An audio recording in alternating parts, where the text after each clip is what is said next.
Alrighty, so the next thing that I'm going to be doing here with Miss Olive is stage 4 Leave It. So what I have is I have her kibble in a little container here that's sealed off, and I have some fresh pet in my other hand. When we do this exercise, we want to make sure whatever we're asking the dog to leave is of lower value than what we have to reward in our hands.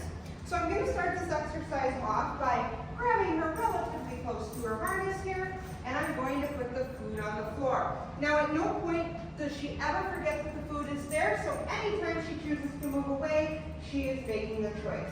Yes, good girl. So I'm going to start marking and rewarding when she chooses to move away from it. So if she pulls, yes.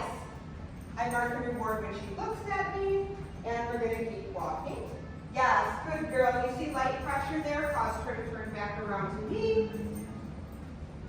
Yes, good girl. And you can see she's kind of starting to get the hang of the game here. She says, I know that whatever on the floor is not for me right now. So we're just going to keep walking. Yes, good girl. And that one was really nice. She did a quick look at it and chose to not go for it. I'll leave it. Yes.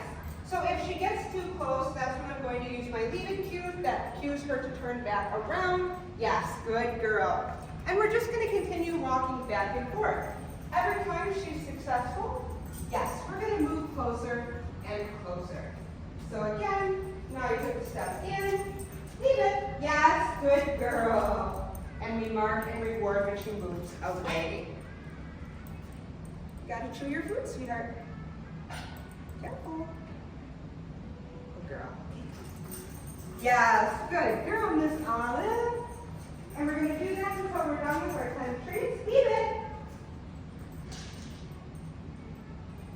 Yes, so a little too close there. She said that was a little unfair, so what I'm going to do is I'm going to back it up again because we want to make sure that we're using our leash like a seatbelt instead of a steering wheel, so we want to just hang on, apply light pressure, and wait for her to make the choice on her own instead of pulling her away. So again, we're going to walk past. Yes, she did really nice that one, so we're going to move a step closer again. Yes, good girl. That time she chose to leave it again. Now we can continue making this harder by opening up the container, switching this out for things like socks or toys that she likes to pick up. Leave it. Yes, good girl. And work until she's no longer going for the item. Yes, good girl, Miss Olive. So we've got one more treat here. Yes, good girl. Nice job.